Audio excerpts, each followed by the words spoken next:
dengan bertepuk tangan, dengan mengangkat suara dan hati kita kepada Tuhan. Kita mempersembahkan yang terbaik buat kita, Tuhan kita Yesus Kristus. Saya berikan kesempatan kita semua untuk tundukkan kepala, kita berdoa sejenak.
bukan masalah buat kami.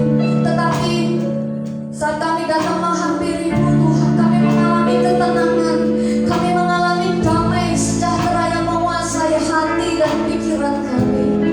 Engkau yang memberikan ketenangan buat kami. Kami datang Tuhan, kami datang pada pagi hari ini. Haleluya. Haleluya. Engkau mendengar setiap doa kami.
menyembah dan memuji Tuhan. Dan saatnya kita akan datang kepada Tuhan untuk kita mendengarkan firman Tuhan. Dan biarlah mari kita mau mengamini bahwa kuasa Tuhan adalah kuasa yang terbesar di muka bumi ini. Kuasa yang telah mengalahkan segala kuasa yang ada di muka bumi ini. Kuasa yang sanggup melawan setiap musuh kita dan yang mampu mengalahkan musuh kita. Samudra lebih besar, Tuhanku terlebih besar, tak pernah terlambat janji-Mu ya Tuhan, menolong hidupku. Kuasa-Mu Tuhan, kuasa-Mu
Tuhan buat kesempatan pagi hari ini.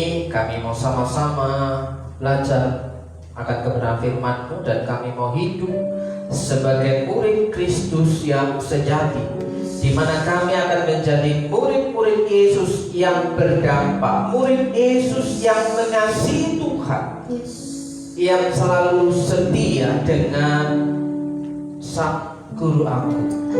Terima kasih Tuhan, kami mau menjadi pengikut, mengiring Engkau setia sampai maut menjemput dan Tuhan datang yang kedua kali. Mengurapi hamba, berkati setiap umat-Mu, baik yang hadir ibadah di tempat ini maupun jemaat Tuhan dimanapun berada, musisi, keberadaan mereka hari ini, kiranya Tuhan menolong, memulihkan, memberkati, menjauh setiap pergumulan saudara. Dalam berkat nama Yesus yang percaya katakan amin. Amin. Silakan dulu.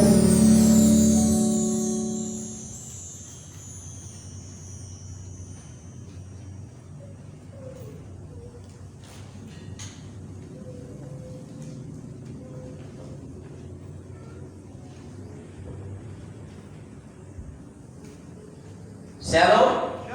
Selamat pagi. Apa kabar? Luar biasa. Orang-orang yang percaya kepada Tuhan, hidupnya pasti diberkati Tuhan. Amin. Hidupnya pasti terpelihara. Hidupnya pasti akan dinaungi Tuhan dengan cara Tuhan yang ajaib. Ibu bapak saudaraku yang dikasih Tuhan, pada pagi hari ini masih melanjutkan seri Follower of Jesus, menjadi pengikut Yesus. Pengikut Yesus yang berkenan di hadapan Tuhan. Nah, ibu bapak saudaraku yang dikasih Tuhan, menjadi pengikut Yesus, di bahasan yang pertama berbicara tentang pengikut Yesus yang punya inisiatif. Jadi pengikut Yesus yang tidak acuh tak acuh, yang tidak cuek, tidak masa bodoh, tapi pengikut Yesus yang punya inisiatif.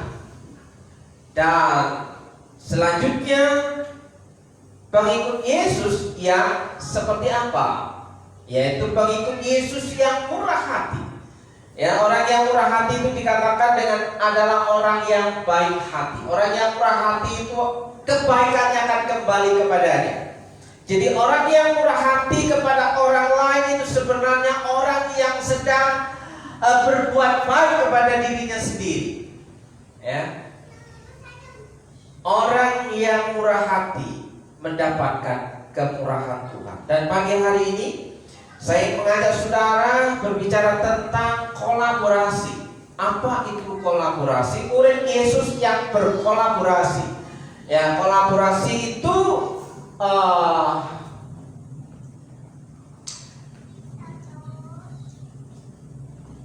proses dua orang atau lebih. Ya, proses dua orang atau lebih yang mau bekerja sama dan bersatu untuk menyelesaikan tugas atau mencapai suatu tujuan. Jadi kolaborasi itu berbicara tentang satu hati. Kolaborasi itu berbicara tentang kerjasama. Kolaborasi itu berbicara tentang kesepakatan untuk mencapai satu tujuan. Goal setting yang sudah ditetapkan, apa yang hendak dicapai. Jadi proses dua atau lebih, ya, dua orang atau lebih yang mau itu yang bersedia. Nah, saudaraku yang dikasih Tuhan, dalam Amos pasal yang ketiga, ayat yang ketiga dikatakan demikian: berjalankah dua orang bersama-sama jika mereka belum berjanji?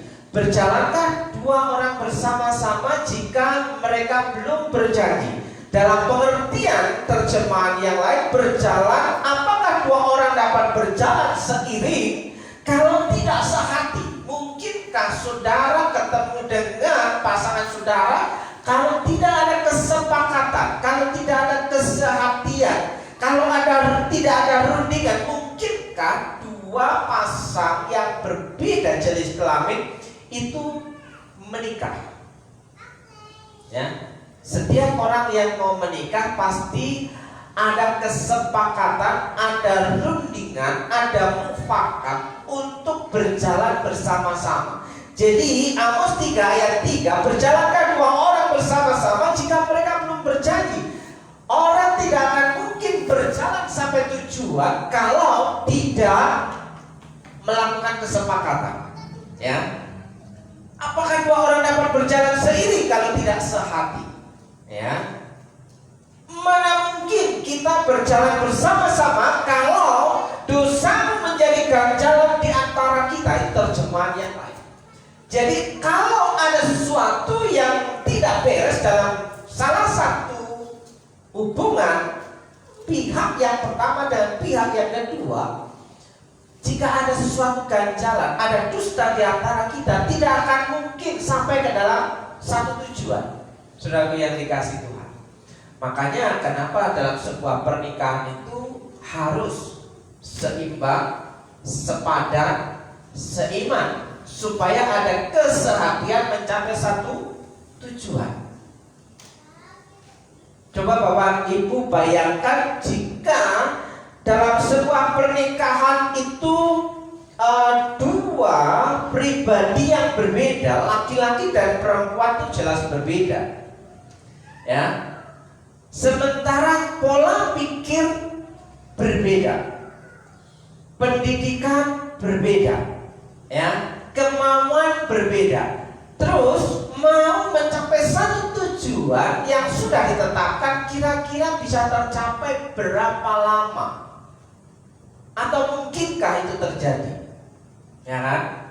Yang satu ke kanan, yang satu ke kiri, ya kan?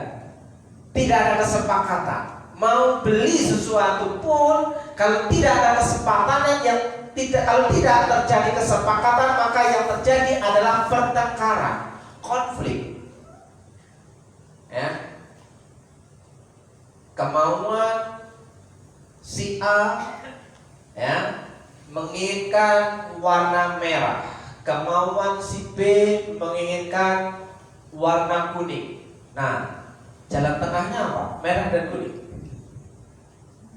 Ya, itu kalau ada ya pakaian warna merah dan kuning, ya kan? Tapi di situ dibutuhkan kesepakatan, persetujuan. Nah, baru bisa berjalan bersama-sama. Ya, mungkinkah dua orang bepergian bersama-sama tanpa berunding lebih dahulu? Saudara bisa bayangkan ketika saudara bersama pasangan saudara ketika mau mengajak makan malam atau makan siang, ya, sebelum berunding di tengah jalan, saudara bertanya, mau makan apa? Terserahlah. Mau makan di mana? Terserahlah. Oh ya sudah, kesini saja, jangan ke situ. Pernyataan pertama adalah terserah. Terjadi pertengkaran nggak kira-kira? Konflik nggak di situ? Makanya perlu berunding sebelum jalan, saudaraku, supaya tidak makan banyak waktu, cepat sampai tujuan. Jadi hasrat bisa terpenuhi, ya. Kolaborasi, berbicara tentang kerjasama, berbicara tentang kesatuan bersatu, kesehatian, ya, ada kemauan bersama-sama untuk mencapai satu tujuan. Jadi murid Yesus itu tidak bisa seorang diri. Murid Yesus itu tidak bisa menjadi seorang pertapa, kecuali menjadi seorang biarawan atau biarawati yang hidup single forever. Ya. Single forever itu untuk whole sempurna, tapi tidak. Kita semua dikasih karunia single forever, ya. Ya, tapi ada banyak orang yang punya kasih karunia itu dan jarang ditemukan, jumlahnya banyak, saudaraku yang dikasih Tuhan. Nah, ibu bapakku, saudaraku yang dikasih Tuhan, gimana sih kolaborasi menurut Tuhan Yesus? bagaimana cara berkolaborasi menurut Alkitab, bagaimana cara berkolaborasi sebagai murid Yesus. Saudaraku yang dikasih Tuhan, ya. Kalau Amsal 16 ayat 20 berkata, siapa memperhatikan firman akan mendapat kebaikan. Siapa memperhatikan firman mendapat kebaikan. Firman itu dari mana? Saudaraku, pernah ada di sini yang pernah ikut ibadah dari kalangan kelompok aliran kepercayaan yang mengikuti ibadah. Mereka tidak percaya kalau firman itu tertulis. Jadi firman itu khayalan, berenang-berenang ketika melihat daun, lalu dia seolah-olah berbicara demikian. Nah, kelompok aliran yang di sana, ya, sudah yang dikasih. Jadi tidak mempercayai adanya kitab yang tertulis. Kalaupun ada kitab yang tertulis, itu bisa berkembang sesuai dengan penghayatan. Namanya juga penghayatan kepada sang Khalik. Sudah yang dikasih Tuhan. Pernah datang beribadah tempat ini, ya, yang mempercayai bahwa Tuhan itu ada di mana-mana juga, ya. Dan Tuhan itu bisa berupa apa saja. Saudaraku yang dikasih Tuhan. Nah, mau ngomong satu harian penuh tentang Tuhan, dia akan merasa betah dan nyaman, ya, karena dia punya paham menjadi seorang musafir. Musafir itu selalu mengadakan perjalanan dari satu tempat ke tempat yang lain. Ya, dari satu rumah ke rumah yang lain. Itu namanya ngendong. Ya kan? Dari satu rumah ke rumah yang lain, ngobrol. Dari pagi sampai malam betah. Saudaraku, lupa kalau di rumah ada anak dan istri. Nah, itu kelemahan musafir. Ya, musafir itu tidak menetap. Musafir itu selalu berpindah-pindah tempat, saudaraku. Dan orang yang bisa bertumbuh adalah orang yang mau menetap dalam sebuah tempat lokasi yang tepat, saudaraku. Jadi kalau Bapak Ibu mau menanam pisang, bagaimana supaya cepat tumbuh tinggi dan berbuah, maka harus ditanam di satu tempat dan jangan dipindah-pindah. Nanti baru sebulan bosan di sini, nanti cabut lagi dipindah ke sini lagi. Baru sebulan lagi bosan lagi, wah ini kayaknya nggak bagus di sini, dipindah lagi. Kapan akarnya ini bisa menancap dalam? Ya kan? Kapan? Bisa-bisa salah-salahnya mati. Nah, makanya perlu yang namanya menetap, tinggal tetap. Nah, nanti kita di poin terakhir. Ya, siapa memperhatikan firman akan mendapat kebaikan dan berbahagialah orang yang percaya kepada Tuhan. Orang yang percaya kepada Tuhan dikatakan berbahagia. Orang yang percaya kepada Tuhan itu dalam bahasa Inggrisnya diberkatilah orang yang percaya kepada Tuhan. Jadi, saudaraku, siapa memperhatikan firman? Nah, firman menurut Yesus, ya, kolaborasi itu berbicara tentang kesepakatan. Matius 18 ayat 19. Dan lagi aku berkata kepadamu, Yesus berkata kepada para muridnya, saudaraku yang dikasih Tuhan,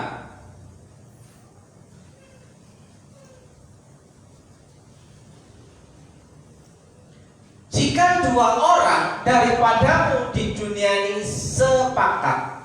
Perhatikan, jika di dunia ini, ya, jika dua orang daripadamu di dunia ini sepakat. Sepakat itu tadi berunding, berjanji, ya, meminta apapun juga, permintaan mereka itu akan dikabulkan oleh Bapakku. Jadi kata sepakat itu berunding, kata sepakat itu bekerja sama, kata sepakat itu ada satu kesatuan. Jadi jika dua orang daripadamu di dunia ini sepakat, Kalau sepasang suami istri mengadakan kesepakatan, maka tujuan yang akan dicapai akan segera terjadi. Tapi kalau dalam suami istri saling salah paham dan tidak ke satu tujuan, maka tujuan rumah tangganya akan lama sekali terwujud. Kenapa? Ya karena tidak ada kesatuan hati. Ya, contoh, seorang yang baru menikah, dia akan berdoa kepada Tuhan untuk meminta seorang anak dalam keluarganya, dalam rumah tangga. Tapi ada banyak orang Kristen yang lupa menambahi permintaannya. Hanya minta anak.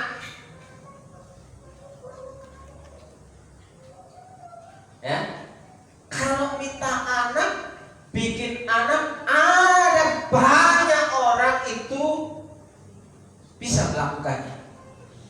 Tapi yang mengurusi anak, memelihara anak, merawat anak, mendidik anak, itu jarang sekali orang Kristen berdoa.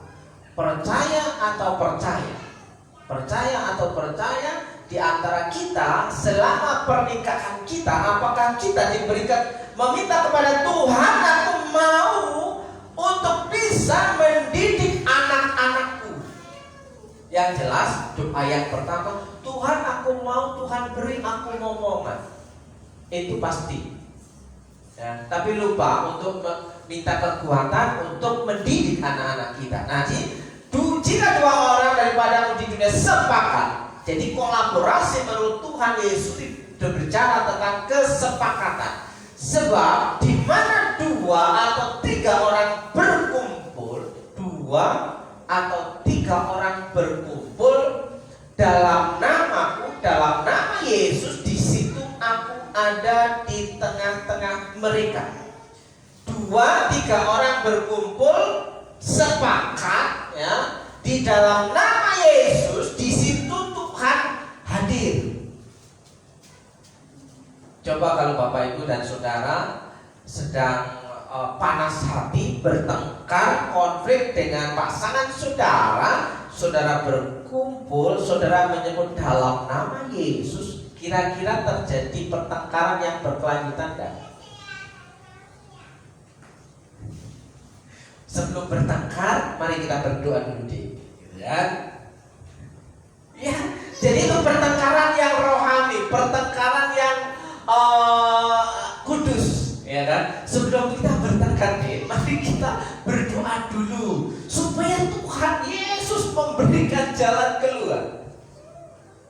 Ya, saudaraku, kalau saya hari Sabtu atau Minggu pagi sebelum beribadah, sebelum pelayanan, kalau hati panas dengan pasangan saya, dengan istri saya sulit sekali untuk khotbah. Ya kan? Kenapa? Bagaimana mungkin saya mau menyampaikan kebenaran sementara yang saya lakukan terhadap pasangan saya tidak benar? Saya sulit, lebih baik orang lain aja lah yang khotbah. Bukan berarti kalau saya menyuruh orang lain khotbah itu saya lagi bertengkar ya. Ya. Tapi di sini ada kesepakatan di mana dua atau tiga orang berkumpul dalam nama Yesus. Di situ Tuhan Yesus ada di tengah-tengah mereka. Berdoa sepakat. Ya, saudaraku, ayat yang ke-21, kemudian datanglah Petrus dan berkata kepada Yesus, Tuhan, sampai berapa kali aku harus mengampuni saudaraku jika ia berbuat dosa terhadap aku? Ternyata kesepakatan berbicara ada hubungannya, ada kaitannya dengan pengampunan. Tadi berbicara antara kesehatian. Nah, di sini Petrus bertanya kepada Tuhan Yesus, sampai berapa kali aku harus mengampuni saudaraku yang berdosa, bersalah kepadaku? Sampai 7 kali kah? Wah, ini masih luar biasa. Kalau Yahudi 7 kali, kalau orang sini sampai 3 kali kah? Gak sampai 4 kali, ya, sampai 3 kali kah?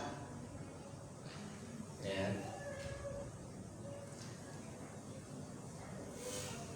Sampai 7 kali? Yesus berkata kepadanya, bukan. Aku berkata kepadamu, bukan sampai 7 kali, yang melainkan sampai 70 kali 7 kali. Itu berapa? Nah, sampai 70 kali 7 kali. 70 kali 7 kali. Itu berapa? Pak Bine langsung mumet nih. Ini kalau matematika langsung mumet nih Pak Bine ya. Ada yang bisa jawab? Saya kasih reward. 70 kali 7 kali itu sama dengan berapa? Tak terhingga. Jadi mau dapat reward ini? Oh iya. Terhingga dalam arti itu tak ada batasan. Tak ada batasnya. Karena kali belakangnya. Karena terakhirnya kali. Perkalian yang ujungnya bukan angka, yang ujungnya tetap kali, itu sama dengan tak terbatas, tak terhingga, unlimited. Ya. Nah, Pak Stefan, saya harus menepati janji saya. Loh, sering dipijetin enggak? Mau ini enggak? Mau ini enggak? Nah, takut terima ini kalau saya begini. Mau enggak? Ya, tak terhingga, terkali. Ya, saudara yang dikasih Tuhan, mengampuni itu berbicara tentang sampai 70 kali 7 kali. Ya.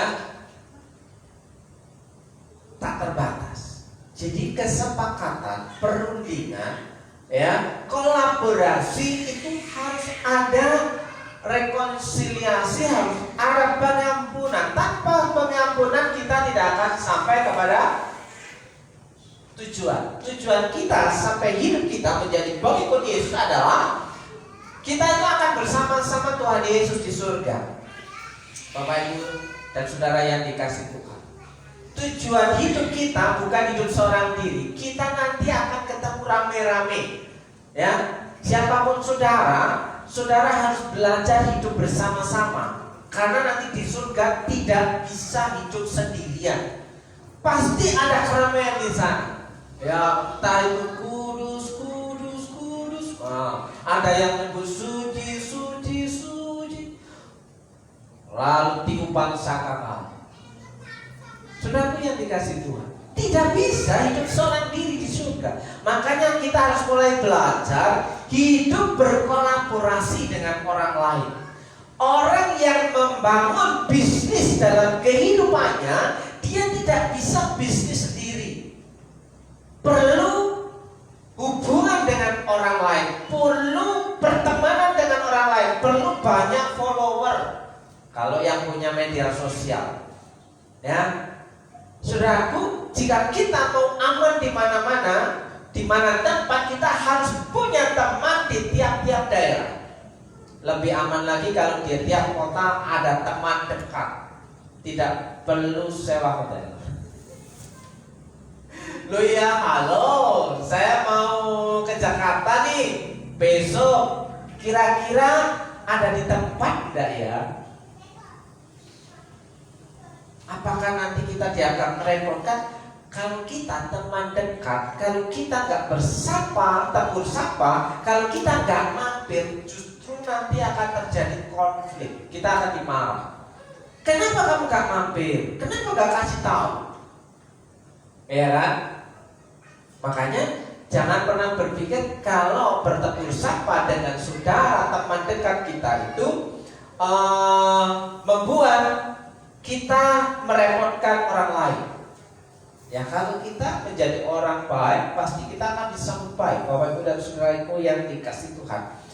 Kolaborasi menurut Tuhan Yesus berbicara tentang kesepakatan, berbicara tentang pengampunan supaya terjadi hasil yang hendak kita capai itu segera terwujud. Bapak Ibu dan saudaraku yang dikasih Tuhan. Sekali lagi, kalau kita mau tujuan kita mau hidup bersama Tuhan Yesus di surga, kita harus punya hubungan dengan orang lain. Kita harus bisa mengampuni orang lain walaupun itu berat. Siapa yang masih ingat sampai hari ini kekecewaan yang dulu pasti gak akan pernah terlupakan.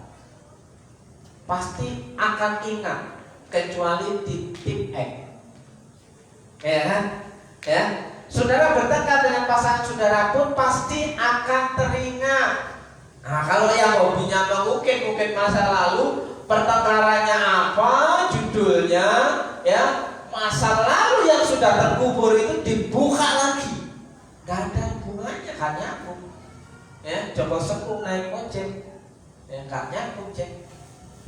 Ya. Nah, kolaborasi itu baru menyenangkan kalau kita memperhatikan firman. Saudaraku, ya. Kolaborasi yang selanjutnya tadi berbicara 2-3 orang ya di antara kamu. Ya, kolaborasi yang berikutnya berbicara tentang komunitas, community. Ya, korporat. Nah, kalau bahasa ininya gathering ya, persekutuan, fellowship, ya, bertekun dalam ibadah. Ibrani pasal 10 ayat 25. Janganlah kita menjauhkan diri dari pertemuan-pertemuan ibadah. Ya, orang yang punya iman, pengharapan, percaya kepada Tuhan Yesus, dia pasti ya akan selalu rindu untuk pertemuan-pertemuan ibadah. Ya, dia tidak akan puas kalau hanya ibadah melalui daring. Kenapa sih ada ibadah online? Kenapa sih ada ibadah daring? Karena kapan itu terjadi? Itu terjadi 2,5 tahun yang lalu. Ya, ketika COVID-19 itu mewabah seluruh dunia dan terjadilah pandemi di mana-mana harus mengadakan pengendalian diri supaya tidak bersentuhan satu dengan yang lain, maka diadakan ibadah darurat. Jadi ibadah online itu ibadah darurat. Ya. Nah, sekarang ini apakah kita mengkondisikan masih darurat terus-menerus? Ya, aduh darurat. Aduh besok minggu darurat lagi. Wah, pandemi gak putus-putus itu. Padahal Pak Jokowi sudah bilang, ya, saya memberi kesempatan dan melonggarkan kalau saudara ada di luar ruangan yang boleh membuka masker. Ya. Artinya apa? Sudah mulai suasana kehidupan mau kembali ke normal, walaupun tidak normal-normal amat. Karena apa? Nah, tetap lihat situasi dan kondisi, kita harus tetap protokol kesehatan, harus tetap memakai masker, saudaraku yang dikasih Tuhan. Nah, ibu bapakku, saudara yang dikasih Tuhan, seperti dibiasakan oleh beberapa orang, tetapi marilah kita saling menasihati. Saudaraku, menjadi murid Yesus itu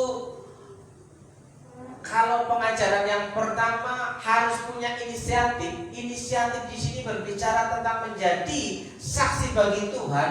Mau tidak mau, marilah kita saling menasihati, mengingatkan teman kita, mengingatkan orang lain, mengingatkan saudara kita kalau ya hari Minggu ibadah.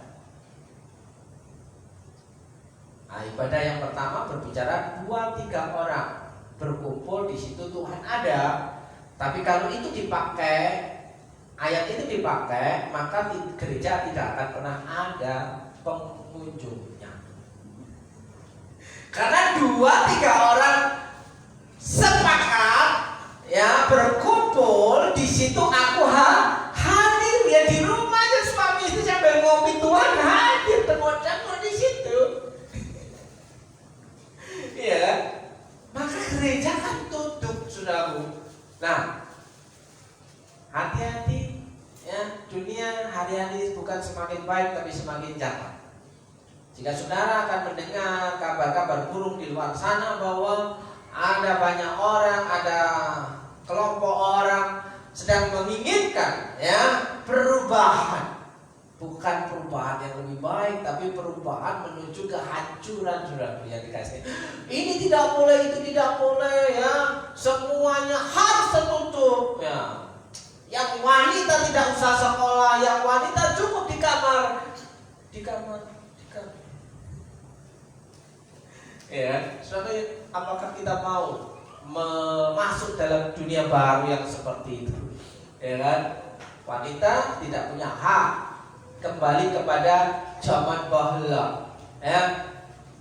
Dalam adat istiadat Yahudi saja, wanita itu nomor 2. Ya kan? Dalam kebiasaan Yahudi, orang-orang Yahudi itu yang dihitung adalah yang laki-laki saja. 5.000 orang itu laki-laki, bukan laki-laki dan perempuan. 5.000 orang diberi makan oleh Tuhan Yesus itu laki-laki berumur di atas 20 tahun. Lah kalau ditambah perempuan, nah 5.000 kali 2 udah berapa? Ditambah anak-anak berapa? Wah, 5.000, 1.000. Nah anak-anaknya setengah aja. Ini 1.250 kurang lebih. Karena yang dihitung adalah laki-laki. Laki-laki itu number 1. Ya, laki-laki itu raja. Ya, kalau di Lampung, saudaraku yang dikasih Tuhan, ya, kalau yang masih pakai gelar, nama orang biasa masih pakai gelar Rajo gitu, Rajo Mangku Alam, ya, Gendo Pasar Lapah Kukut. Apa artinya? Ya, raja yang memangku alam semesta pergi ke pasar jalan kaki. Kira-kira cocok enggak? Gendo Pasar Lapah Kukut, ya kan? Pergi ke pasar jalan kaki. Ya, tidak sesuai seimbang dengan nama gelarnya. Ya, kalau kita mau pakai gelar Raden, ya, kalau kita mau pakai gelar Pangeran, kira-kira sesuai dengan kondisi kita saat ini. Ya, kalau kita masih tinggal di istana, di keraton, ya mungkin. Ya, tapi kalau kita sudah membaur di masyarakat umum, ya itu sudah kurang signifikan, ya kurang nyata perbedaannya. Tidak seimbang antara status kita dengan yang terjadi dalam kehidupan kita. Maka perlu kita saling menasihati. Nah, dan semakin giat melakukannya menjelang hari Tuhan yang mendekat. Saudaraku, menjelang hari Tuhan yang mendekat. Ya, semalam kita berbincang-bincang dengan saudara kita, ya, teman sahabat lama yang tiba-tiba muncul di depan pintu gereja. Datang dari Jakarta ketika dalam sebuah perjalanan keliling-keliling Purwokerto tadi malam memberikan satu pernyataan, kalau kita menjadi murid Yesus, menjadi orang Kristen biasa-biasa saja, kita adalah orang-orang rugi. Kenapa? Karena Tuhan itu sudah semakin dekat. Ya. Bahkan dia mengingatkan pada satu kisah dalam Alkitab, orang yang mengumpulkan harta sebanyak-banyaknya, tapi tiba-tiba malaikat Tuhan itu berkata, ayo pulang. Ayo pulang. Ayo pulang. Karena waktu Tuhan dikatakan menjelang hari Tuhan yang mendekat. Maukah kita ketika kita tidak berjaga-jaga menyambut kedatangan Tuhan, kita akan ketinggalan kereta. Nah, kalau kereta masih harus beli tiket ya. Kalau naik pesawat juga harus beli tiket.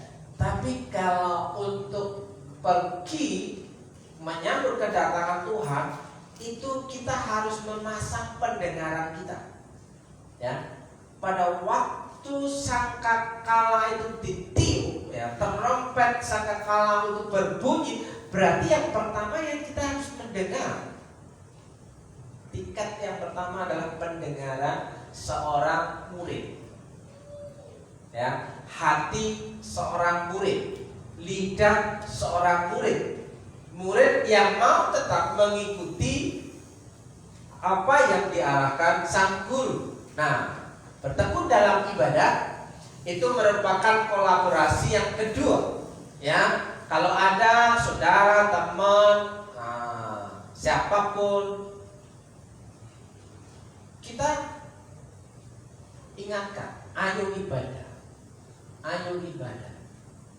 Mau saya jemputkah? Terkadang mendorong, menasihatin itu harus mengeluarkan biaya, mengeluarkan dana. Ayo ibadah, ayo ibadah. Mau saya jemputkah? Ya, menjemput itu adalah pengorbanan. Ya, kalau cuma ayo ibadah tanpa ada reaksi dan aksi, itu hanya simpati. Simpati itu rasa ayolah, pokoknya yang dirasa-rasa aja, tidak sampai empati. Empati itu sampai ke hadapan orang yang bersangkutan yang kita bersimpati.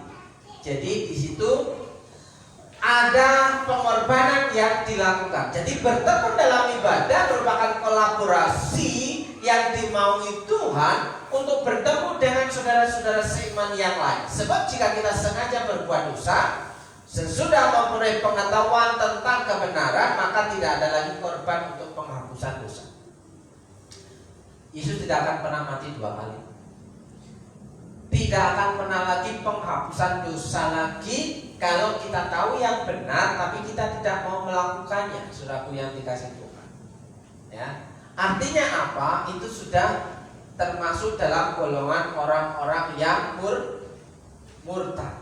Nah, kalau dalam bahasa sonona sudah udah kafir itu, ya kan?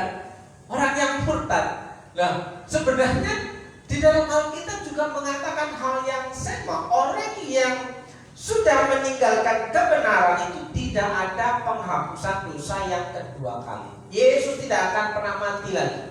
Dia akan datang sebagai raja. Untuk apa? Menghakimi saudara dan saya. Nah, saudaraku yang dikasih Tuhan, kolaborasi itu berbicara tentang belajar tentang hal yang benar. Dalam Matius 5 ayat yang ke-6, Yesus berbicara tentang sabda bahagia, mengajarkan tentang sabda bahagia di bukit. Nah, kalau minggu kan kemarin berbicara tentang berbahagialah orang yang murah hati, karena orang yang memurah hati mendapatkan kemurahan Tuhan. Nah, di dalam ayat yang ke-6, berbahagialah orang yang lapar dan haus akan kebenaran. Jadi orang yang berkolaborasi, dia akan rindu memperhatikan firman. 2-3 orang berkumpul sepakat untuk memuliakan Tuhan, itu yang pertama. Yang kedua, berkumpul dalam pertemuan-pertemuan ibadah, sehingga Tuhan itu bisa melawat setiap kita, dan kita bisa di situ harus belajar yang namanya lapar dan haus akan kebenaran. Kalau lapar dan haus hanya masalah jasmani, ya saudaraku pernah bosan enggak? Ketika tiap hari disuguhi menu yang sama. Hari ini ayam, besok ayam. Padahal sebelum makan ayam tiap hari makan sayur-sayuran. Ya, tidak pernah makan daging-daging. Tapi giliran dikasih ayam tiap hari selama 1 minggu, kira-kira apa yang terjadi? Kira-kira gimana? Padahal selama 1 bulan gak pernah makan ayam, pengennya makan ayam goreng. Tapi giliran rezeki melimpah, tantenya tiap hari goreng ayam selama 1 minggu. Yang nggak goreng, macam-macam masakan. Macam-macam masakan.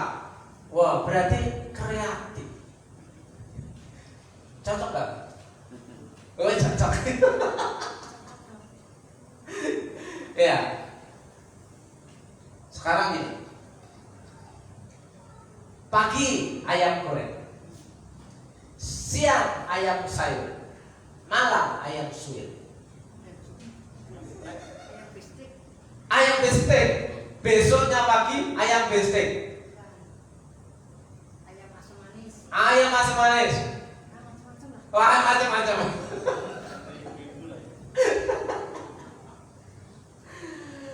Ya.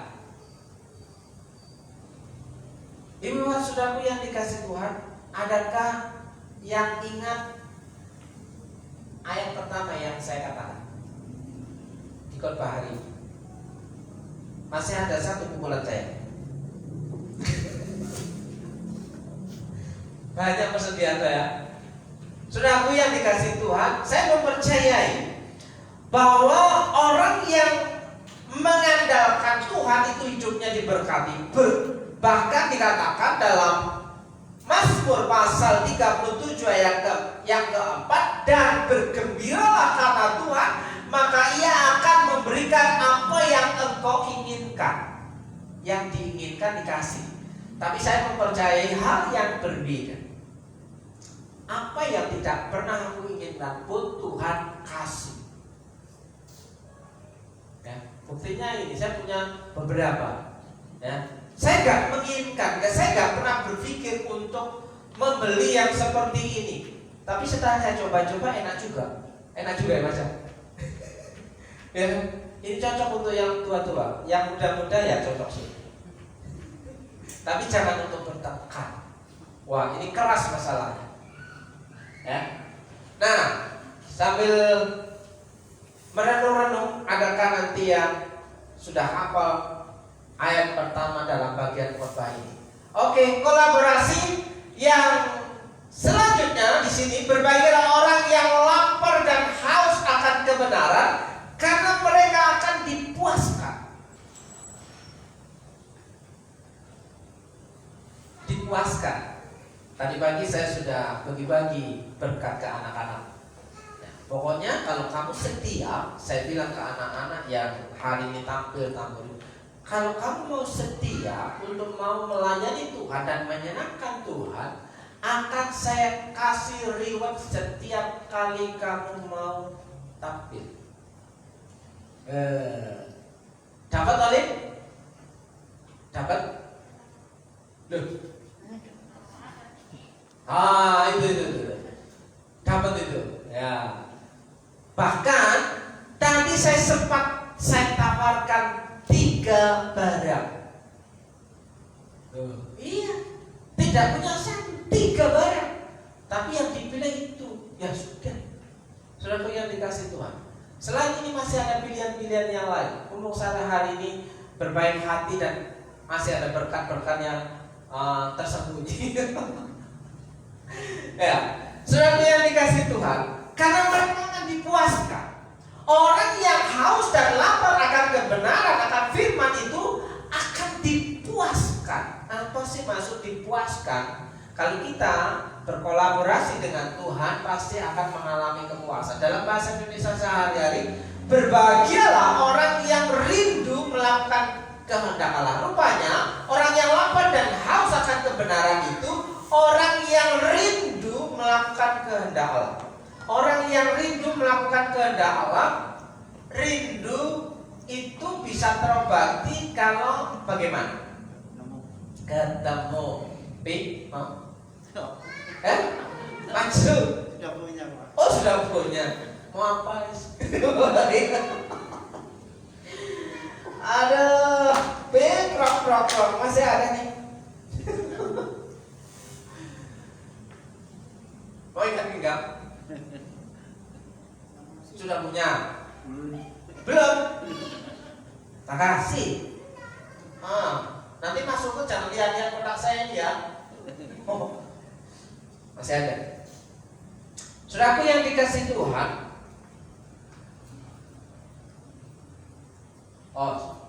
Saya persiapkan. Tadi sudah saya bagikan ke satu bapak. Terima kasih. Oke. Dipakai ya, Bin, jangan lorot. Saudaraku yang dikasih Tuhan, dengan begitu adrenalin kita ya, imunitas kita akan naik. Karena apa?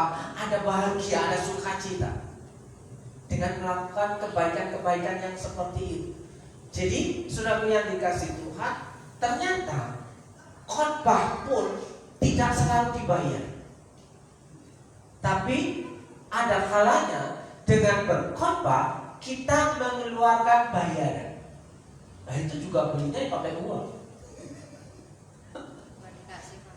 Ya? Cuma dikasih. Cuma dikasih. Nah, orang yang menerima barang yang pemberian itu tetap bahwa barang itu ada nilai rupiahnya. Tidak mungkin itu datang begitu saja. Saudaraku yang dikasih Tuhan, ya, ketika kita menerima pemberian dari orang lain itu mengeluarkan sejumlah uang untuk membeli barang itu. Nah, makanya sebenarnya tidak ada yang gratis di dunia ini. Tidak ada yang gratis. Karena orang yang memberi kepada kita pun dia juga mengeluarkan dana untuk memperoleh barang itu. Makanya kita harus bersyukur punya karunia menikmati. Ya, karunia menikmati itu, ya kan? Saya punya karunia menikmati. Ada banyak hal. Wah. Oke. Berbagai orang yang rindu melakukan kehendak Allah, Allah akan memuaskan mereka. Ya, Allah akan memuaskan. Bagaimana Allah memuaskan kita? Apakah kita ingin dipuaskan oleh Tuhan? Ya. Kenapa hidup kita selalu tidak puas? Ya. Kenapa kita merasa selalu kurang? Oke, kalau kita mengacu kepada mengucap syukurlah dalam segala hal, cukupkanlah dengan gajimu, terima apa yang ada padamu. Bukan berarti tidak ingin maju. Lu iya, wong naik sepeda terus ya kesel. Kalau kita masih punya sepeda, kemana-mana naik ke Bangura dan naik sepeda, kira-kira menyenangkan enggak? Wah, lagi musim goes nih, lagi senang-senang goes nih, kemana-mana goes. Kira-kira hujan pun akan nekat goes. Mau ke Purbalingga mau nekat goes, ya kan? Pasti Tuhan, kalau boleh saya meminta supaya tidak kehujanan kepanasan, Tuhan berilah aku yang roda 4. Jangan salah berdoa loh. Roda 4 bisa yang lain, 4 mobil. Ya, bisa yang terbuka ya. Nah, kapan Allah memuaskan hasrat kita? Kalau kita haus dan lapar akan kebenaran, rindu untuk melakukan kehendak Allah, ya. Nah, padanya gini, saudaraku, menikmati yang terbaik dari kemurahan Tuhan. Bukankah tahun ini adalah kemurahan Tuhan yang melimpah? Jadi menikmati yang terbaik dari kemurahan Tuhan itu diparalelkan dalam Yesaya pasal 55 ayat 1-2. Ayat yang pertama mengatakan demikian. Ayo, hai semua orang yang haus, marilah dan minumlah. Dan hai orang yang tidak mempunyai uang, marilah kemari, saya kasih wadahnya. Oh, bukan begitu ya? Ya kan? Hai orang yang tidak mempunyai uang, marilah. Loh, firman Tuhan mengatakan demikian kok. Saudara nggak mungkin tidak pasti butuh uang.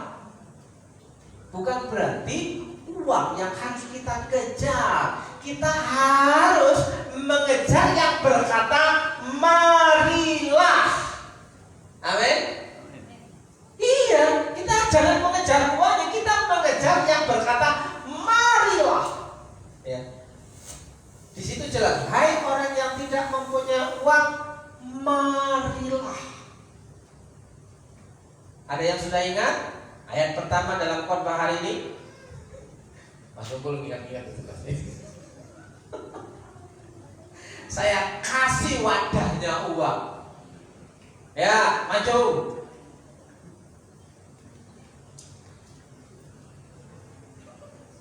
Cepat, 1, 2, 3. Ayo.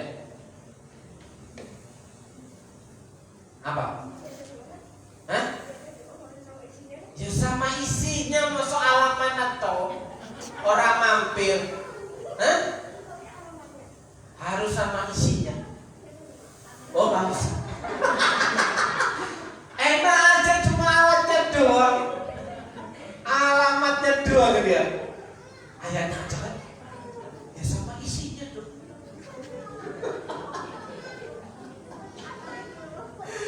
Masih ngapalin dia. Ayo. Saya kasih wadahnya uang. Ya, oke. Kita lanjut. Terimalah gandum tanpa uang, pembeli dan makanlah. Artinya kita bisa makan tanpa harus mengeluarkan uang. Menikmati yang terbaik dari kemurahan Tuhan. Saudaraku yang dikasih Tuhan. Bukankah Pak Victor, kita sering mengalami hal yang seperti itu? Pilih aja. Milih sakarpe, enak. Aku sih gak yakin. Aku sih kalaupun suruh bayar ya tak bayar. Ya suruh milih ya milih. Saya mau enak ya jadi mau enak. Kalau memang harus bayar ya saya siku. Iya kan? Milih makan yang enak. Ya. Karena apa? Kita mempercayai orang yang berkata marilah. Ya. Maka di situ terimalah gandum tanpa uang, pembeli dan makanlah juga anggur dan susu tanpa bayar, gratis. Orang yang haus dan lapar akan kebenaran, dia akan dipuaskan Allah. Artinya dia akan menikmati kemurahan demi kemurahan Allah. Saya sudah menghidupi bagian-bagian ini sejak saya masuk dalam asrama untuk terjun dalam ladang pelayanan. Kenapa? Karena saya tahu ketika saya baru kali masuk orientasi ospek di salah satu Institut Alkitab, kalau dulu namanya Institut Alkitab, sekarang berubah menjadi Sekolah Tinggi Alkitab. Saudaraku, di situ ketika ospek ditanya, apa tujuan kamu masuk ke kampus ini?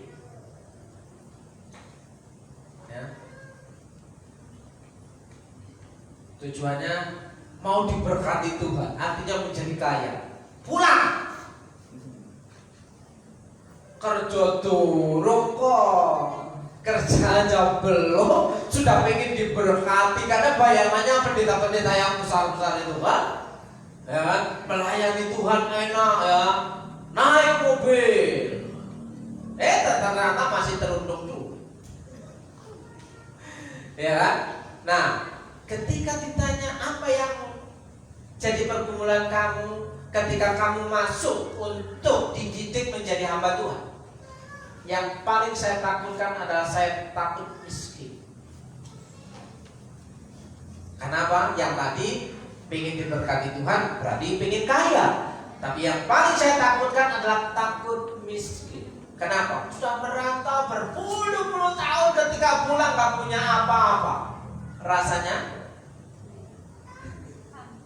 hampa. Ya, ketika mudik, ketika saya baca kemarin yang mudik dalam waktu 1 minggu menghabiskan dana sekitar 30 juta. Sekali mudik menghabiskan selama 1 minggu di kampung habis 30 juta. Karena apa? Salah satu itemnya harus memberi THR kepada anak-anak kecil.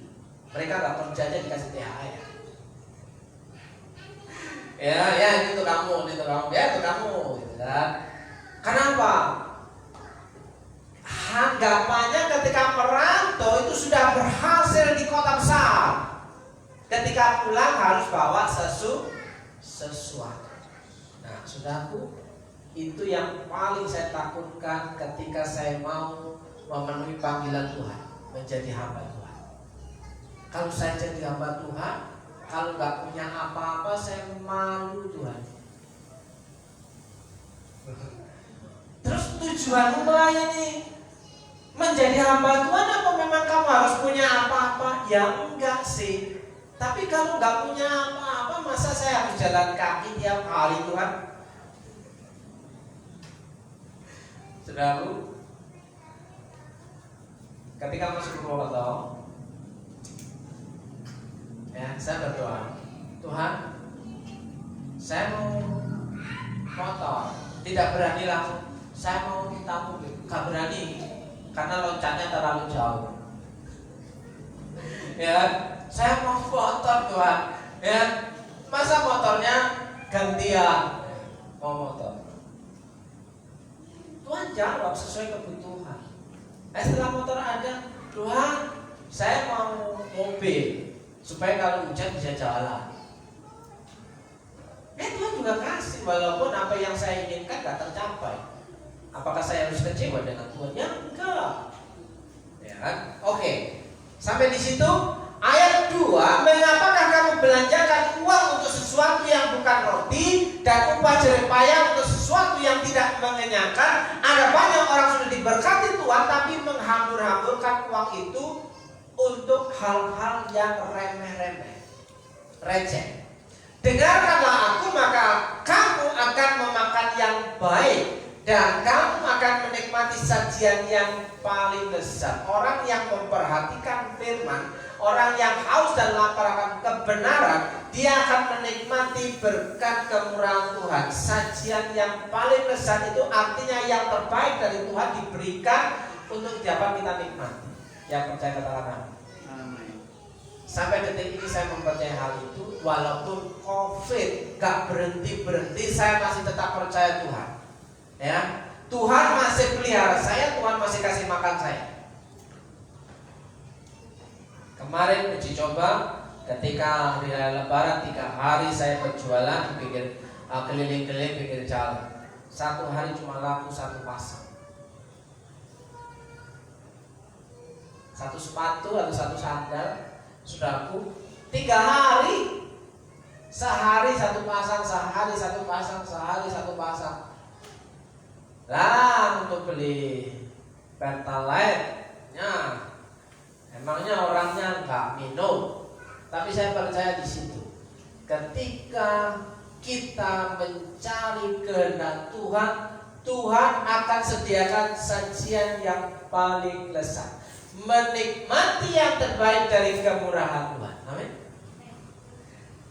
Laku 1, Tuhan kirim berkat yang lain. Laku 1, Tuhan kirim berkat yang lain. Yang dihargai Tuhan itu apa sih sebenarnya? Ketika kita mencari sesuatu yang Tuhan senang di situ, di situ Tuhan memberikan berkat seperti hari ini. Kalau saudara bisa melakukan menjawab apa yang saya tanyakan, saya akan langsung berikan, tidak perlu bayar.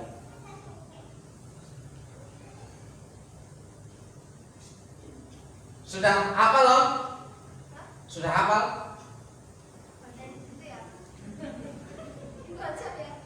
Saya lanjutkan ke bahasa saya. Saudaraku yang dikasih Tuhan, sebenarnya ini sesuatu yang luar biasa. Orang yang berkolaborasi, yang mau melakukan kolaborasi, itu endingnya adalah orang yang bisa sepakat, bisa berunding. Orang itu disebut orang baik Dan dikatakan berbahagialah orang yang lemah lembut. Kita naik ke atasnya ayat yang kelima. Dalam Matius pasal yang kelima. Berbahagialah orang yang lemah lembut karena mereka akan memiliki bumi. Orang yang memiliki bumi itu, orang yang mewarisi bumi itu adalah orang yang lemah lembut katanya. Ya. Orang yang mampu berkolaborasi. Yang pertama tadi adalah orang yang apa? Mampu melakukan kesepakatan. Ya. Dan selanjutnya adalah orang yang lemah lembut. Lemah lembut itu akan memiliki bumi. Yang tadi aja ya, bahwa orang itu akan menikmati yang terbaik daripada Tuhan. Ya. Kalau menurut kamu seperti apa sih orang yang lemah lembut? Orang yang lemah lembut adalah orang yang pertama dapat telur. Saudara yang dikasih tahu, apa sih lemah lembut itu? Ayo, apa sih lemah lembut?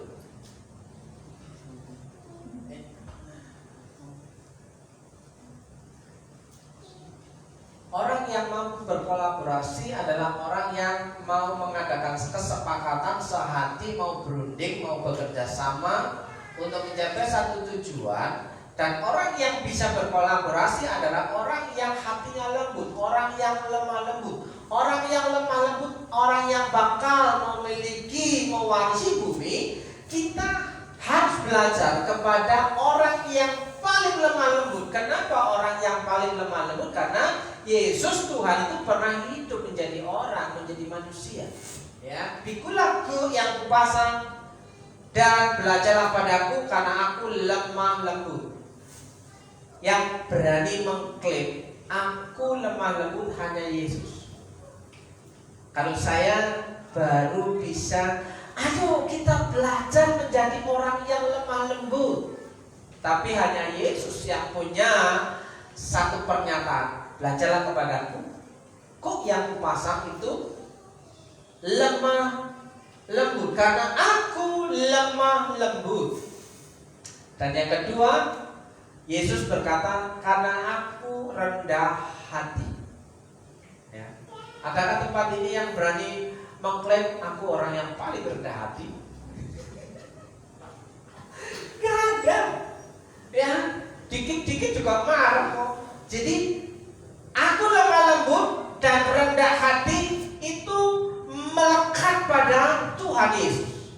Jadi kalau kita mau belajar menjadi orang yang bisa berkolaborasi, orang yang mampu mempunyai hati yang baik adalah orang yang lemah lembut dan rendah hati. Itu kita harus belajar kepada sumbernya. Kalau enggak, saudaraku, suami istri akan terus bertengkar karena tidak lemah lembut dan tidak rendah hati. Dan jiwamu akan mendapat ketenangan. Kita akan mendapatkan ketenangan, Bapak Ibu dan Saudara yang dikasihi Tuhan. Lemah lembut sama dengan rendah hati. Nah, kita lompat-lompat ya. Lemah lembut sama dengan rendah hati. Orang yang lemah lembut itu adalah orang yang rendah hati. Kemarin orang yang murah hati adalah orang yang rendah hati, minggu yang lalu. Hari ini orang yang lemah lembut adalah orang yang rendah hati. Berbahagialah orang yang lemah lembut karena mereka akan memiliki bumi. Berbahagialah orang yang rendah hati, Allah akan memenuhi janjinya kepada mereka. Hanya orang yang memiliki kerendahan hati, janji Tuhan itu pasti terkenal. Yang sudah katakan. Ketika kita mau merendahkan diri di hadapan Tuhan, Tuhan itu akan beri. Bahkan apa yang tidak kita minta pun.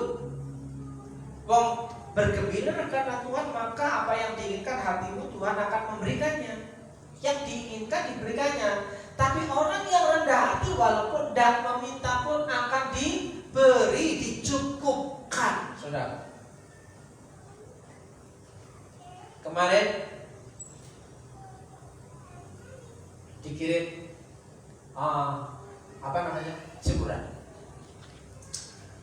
ya, jemuran yang stainless itu, yang dulu kita pernah beli Itu Bandungra berapa waktu itu Bandungra jemuran saya ini 400 ya, 400-an. Nah rupanya sudah naik. Yang keliling-keliling itu menjadi 500. Yang di bawah pakai itu ditawarkan 500.000. Saya nggak berdoa untuk Tuhan kirim jemuran, tapi Tuhan kasih. Ya, datang sendiri orangnya, datang sendiri tukang jemurannya. Tapi ya di bawah orang sih, gak mungkin tukang jemuran datangin, ini Pak tak kasih, gak mungkin begitu. Ya, di bawah seseorang datang ke sini, pilih, ya, pilih, disuruh pilih yang bagus apa yang jelek? Ya yang bagus, yang besar, yang kokoh. Yang ini kokoh, gede aluminiumnya. Ya udah, ambil aja. Ya ambil, suruh ambil. Nah, ternyata Tuhan itu lebih tahu. Ya, kalau jemuran satu gak mencukupi, nah Tuhan disediakan jemuran yang kedua, supaya nanti kalau jemuran bertumpuk-tumpuk masih bisa menjemur. Karena apa? Kalau dijemur di depan gereja tiap-tiap hari, wah, ya Tuhan itu tahu yang terbaik. Ya, berbaikilah orang yang rendah hati, Allah akan memenuhi janjinya kepada mereka. Saudaraku, mari kita belajar kepada Yesus yang lemah lembut dan rendah hati. Ya, bukan supaya janjinya tergenapi, supaya kita menjadi pengikut Yesus yang sanggup berkolaborasi. Amin. Sudah ada yang apa? Ayat yang pertama. Gak nyerah juga dia.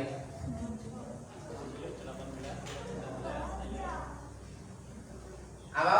Matius 18 ayat 19. Ya. Bunyinya Dan apabila dua di antaramu meminta apapun juga, maka Bapamu yang di surga akan mengabulkannya. Salah. oke, betul apa salah?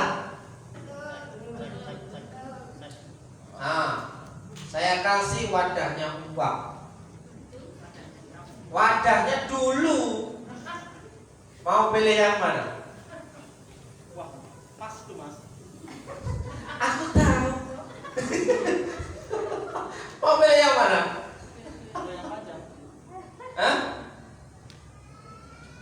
Katanya Mbak Titi dua-duanya.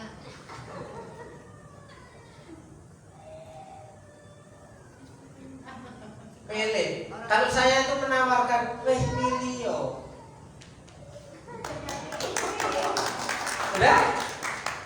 Oke. Tinggal diisi Mas. Ya jangan hari ini, kebanyakan minggu depan. Bapak Ibu yang dikasih Tuhan, kita akan tutup selesaikan. Oke. Ini kita lewati saja. Oke. Buatlah masa depanmu berbeda. Ya, make your future different. Buatlah masa depanmu berbeda. Ketika kita menjadi pengikut Yesus yang mampu berkolaborasi adalah orang-orang yang mau tinggal di dalam Dia dan tinggal tetap dalam firman-Nya. Itu sudah. Karena sudah mencapai angka 6. Saya tahu diri juga. Ya kan? Akulah penganggur dan kamulah ranting-rantingnya. Barang siapa tinggal di dalam aku dan aku di dalam dia, ia berbuah banyak. Kalau kita mau jadi berkat untuk orang lain, kita harus punya buah. Kalau nggak punya buah, bagaimana bisa dinikmati oleh orang lain? Ya, kalau saya nggak punya sesuatu, bagaimana saya bisa memberikan sesuatu? Kalau saya tidak diberkati, berkat itu bukan masalah berapa banyak, tapi berapa yang kita mau sediakan. Bukan berapa harganya, tapi apa yang bisa kita lakukan. Walaupun cuma dompet, ini bisa berharga kalau ada lembaran-lembarannya ya Mas. Iya, kalau ada lembar-lembar baru berharga. Kalau cuma kayak gini Mbak Titi nggak tertarik. Kalau sudah ada isinya baru tertarik. Nah, saya tahu gitu. Kalau enggak, ini bisa bicara. Oke, ya. Sebab di luar aku kamu tidak dapat berbuat apa-apa. Percaya deh. Tanpa Tuhan kita tidak bisa berbuat apa-apa, tidak bisa menghasilkan apa-apa, tidak bisa menerima sesuatu yang baru, kejutan-kejutan. Tapi kalau kita bersama Tuhan, kita akan mengeluarkan buah-buah kebaikan. Ya, percaya dan tetap percaya bahwa orang yang tinggal di dalam Tuhan Yesus, dia akan tetap tinggal di dalam firman-Nya. Dikatakan, jika kamu tinggal di dalam aku dan firman-Ku tinggal di dalam kamu, mintalah apa saja yang kamu kehendaki dan kamu akan menerimanya. Ini hanya bonus. Ya, jika kamu menuruti perintahku, kamu akan tinggal di dalam kasihku, seperti aku menuruti perintah Bapakku dan tinggal di dalam kasihnya. Kalau kita tinggal dalam Tuhan Yesus, kita tinggal dalam firman-Nya, kita tinggal di dalam kasihnya. Kalau tinggal di dalam kasihnya itu enak, nyaman. Ya, percaya deh. Kalau tinggal di dalam kasih Tuhan itu enak, nyaman. Tuhan, kalau aku harus mati sekarang, ya terserah, kan gitu kan? Tuhan, kalau Tuhan saya harus begini, kalau Tuhan pandang baik, ya terserah. Loh, kan? Tapi kalau udah bukan Tuhan, harus yang ini, wah itu udah repot. Iya kan, saudaraku? Nah, sekali lagi saya kasih kesempatan untuk Shalom. Ternyata kalah. Oke, pemain musik silakan masuk ke depan. Saya cukup sabar loh. Sudah setengah jam menghafal satu ayat, Shalom tidak bisa-bisa. Belajar.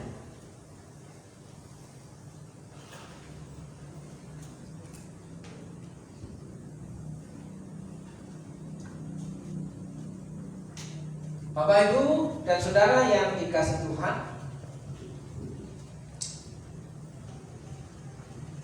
mari kita berdoa dan menyerahkan hidup kita dalam tangan pengasihan Tuhan, bahwa Tuhan itu sungguh amat baik.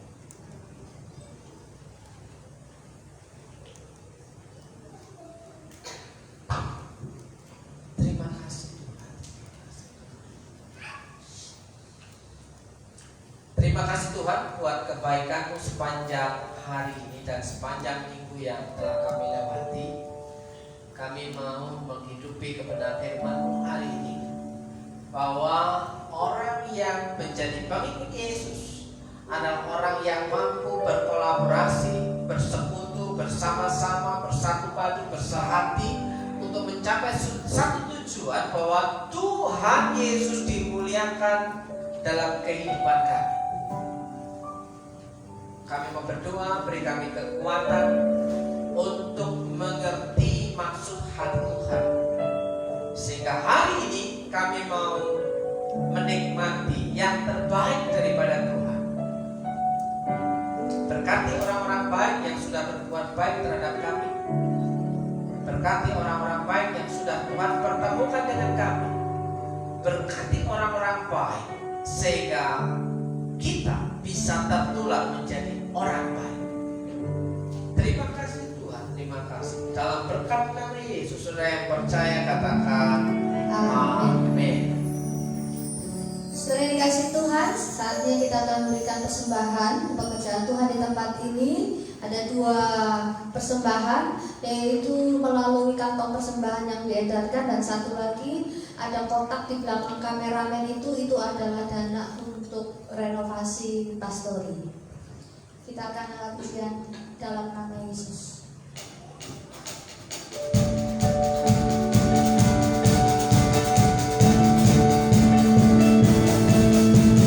Dalam nama Yesus, dalam nama Yesus, ada kemenangan. Dalam nama Yesus, dalam nama Yesus, iblis dikalahkan. Dalam nama Tuhan Yesus, siapa dapat melawan? Dalam nama Tuhan Yesus, ada kemenangan. Dalam nama Yesus, ada kemenangan. Dalam nama Yesus, iblis dikalahkan. Dalam nama Tuhan Yesus, siapa dapat melawan?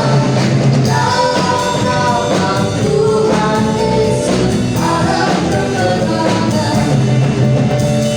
Dalam nama Yesus, dalam nama Yesus, ada kemenangan. Dalam nama Yesus, dalam nama kita lagi berdiri pakai hidup dikalahkan. Dalam nama Tuhan Yesus, siapa dapat melawan? Dalam nama Tuhan Yesus, ada kemenangan. Saudaraku, kita akan mengakhiri ibadah kita hari ini di dalam berkat satu nama Tuhan Yesus Kristus. Mengingatkan untuk hari Kamis ada ibadah seperti jam yang sama di jam 10 untuk memperingati kenaikan Tuhan Yesus ke surga. Sediakan waktu, sediakan hati untuk dapat menikmati dan menghidupi bahwa kitalah murid Yesus yang haus dan lapar akan kebenaran firman Tuhan. Kamis pukul 10 pagi seperti ibadah-ibadah hari Minggu pada jam yang sama. Saudaraku, mari kita sama-sama berdoa. Kita berdoa untuk Hizkia yang hari ini ada di rumah sakit dan neneknya Bu Lastri juga sedang di rumah sakit. Bu Sriati yang hari ini tidak datang, katanya kedinginan, ya, mungkin imunnya sedang drop sehingga mengalami kedinginan. Kiranya Tuhan memberikan kehangatan. Mari kita sama-sama berdoa untuk orang-orang di sekitar kita. Terima kasih Tuhan, kami percaya pada hari ini mau berdoa untuk Hizkia dan Ibu Lastri yang sedang ada di rumah sakit. Dalam berkat nama Yesus, Tuhan tolong, Tuhan jamah, Tuhan nyatakan kuasa, Tuhan sembuhkan, Tuhan tahirkan di dalam berkat nama Yesus. Juga Bu Sriyanti yang ada di rumah, Tuhan nyatakan kuasa, berikan kekuatan, kesehatan, sukacita dalam berkat nama Yesus. Berdoa juga untuk Yayune Budarsono, kiranya Tuhan juga memberikan penghiburan kekuatan dalam berkat nama Yesus. Tuhan berikan kesehatan. Berdoa untuk Alma Suju, kiranya Tuhan juga nyatakan kuasa. Tuhan jamah tubuhnya, jamah hatinya, jamah pikiran, sehingga menikmati kemurahan Tuhan demi kemurahan Tuhan dalam berkat nama Yesus. Berdoa untuk orang-orang tua kami, berdoa untuk Pak Gianto, berdoa untuk Bu Cipto, berdoa untuk Pak Slamet, Bu Selamat, berdoa untuk Oma Lukas, berdoa untuk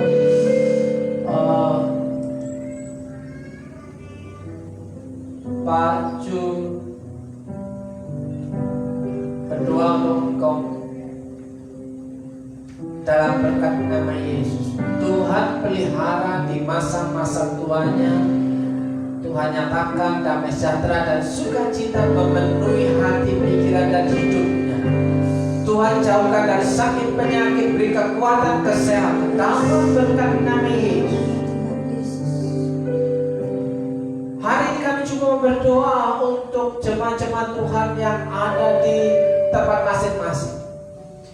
Kiranya Tuhan lawan, Tuhan pulihkan, Tuhan nyatakan kuasa dalam kehidupan mereka, bahwa Engkau satu-satunya sumber jawaban dalam kehidupan mereka. Yang bergumul dalam rumah tangganya Tuhan pulihkan, yang bergumul dalam pekerjaan, ekonomi dan keuangannya Tuhan pulihkan dalam berkat nama Yesus. Tuhan angkat lebih tinggi lagi dalam nama Yesus, sehingga mengalami kelegaan, mengalami kemerdekaan, bahwa bersama Tuhan dapat menikmati kebaikan Tuhan demi kebaikan Tuhan dalam berkat nama Yesus. Yang berkumpul dengan kelemahan tubuh, sakit penyakit, Tuhan tolong, Tuhan jamah, Tuhan tahirkan.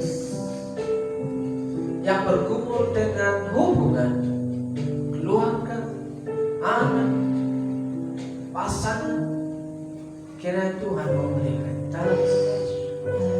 Dan yang terakhir Tuhan, kami mau berdoa untuk kota kami di mana kami tinggal, berdoa untuk Banyumas, berdoa untuk Purbalingga, berdoa untuk Purwokerto, Barling, Mas Cakep, dalam berkat nama Yesus. Tuhan memberkati kota kami, pulihkan ekonomi, berkati para pemimpin kami, sehingga Tuhan bekerja seluas-luasnya melalui orang-orang yang percaya kepada Tuhan. Tuhan memberkati bangsa Indonesia, pemimpin kami, presiden, wakil presiden kami, dalam berkat nama Yesus.